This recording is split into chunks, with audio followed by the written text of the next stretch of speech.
Let me bring in Professor Swarn Singh. Professor, are we entering an era where quantity beats quality? This is the economical paradigm shift as well. Group captain is too kind. Let me not make you scratch your head so much as well.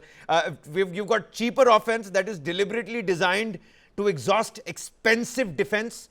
And, some of those points that group captain was talking about, how do we close in on these gaps? Is this the new face of war? You've got precision strikes, you've got swarming and overwhelming saturation, where volume of the attack itself becomes the strategy. And only yesterday you were talking about how Iran is trying to maximize the chaos in the region as a strategy. Miscalculation or not, I think Captain retrospect will help us connect the dots later. But right now, there seems to be a new evolving grammar of warfare. And are we ready? Are we there yet? When you talk about stockpiles, when you're talking about supply chains?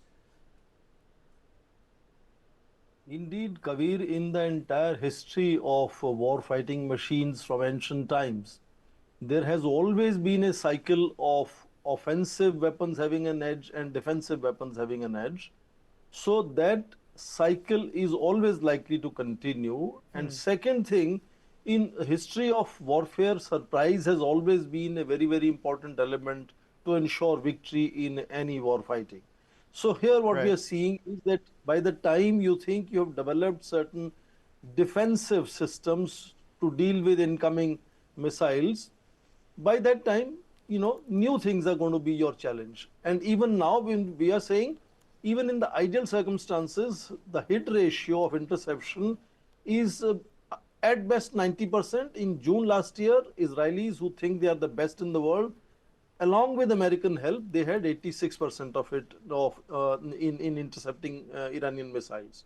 So that challenge is going to be constantly there, and one has to constantly keep on the edge and keep developing, knowing new things.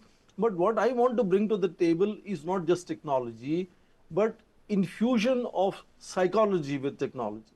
What is happening in these 11 nations which are now on the target of Iranian missiles is not just the physical damage or successful interception, it is the enormous panic that has resulted in most of these urban centers or destinations where missiles are aimed at, or some of them are even landing there. And what we saw as a result, the first example in this strike of last 3 days of 3 American fighter jets, F-15, being shot down, was with friendly fire. It was not enemy fire. Yeah.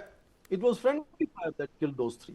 So panic would lead to irrational decisions, miscalculations. How to train not just soldiers, that's a great point, but your population, to make population aware of how to handle situations like this. And that, I think, is also equally significant.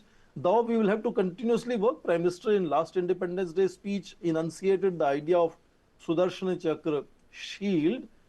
And on that, we are trying to also collaborate with the Israelis, who have developed something called Iron Beam, other than Iron Dome. And Iron Beam is a laser weapon which is supposed to be cost effective. You are mentioning how to make defense cost effective, which is the challenge now, which is the question asking. So laser beam is not just cost effective, it is also supposedly more efficient. So defense technologies will also have to become innovative and develop new systems. And I think that is where collaborations across nations will also be very significant. No single nation can discover everything. Every other nation otherwise will be reinventing the wheel again and again. So partnerships and collaborations is what India will have to explore. And India is doing that, for example, whether it is with France in a great deal now, or with Israel potentially as well. So partnerships at the level of blueprints, not just license production, but at the level of. So basically, what you're saying, Professor, is that indigenous capability is one thing, but partnerships are equally important. And you mentioned the Iron Beam. I think Donald Trump's Golden Dome will also have a golden beam later on. That's a significant partnership that continues to go on with United States and Israel, and the world is only learning and learning lessons from these two powerhouses of aerial defense.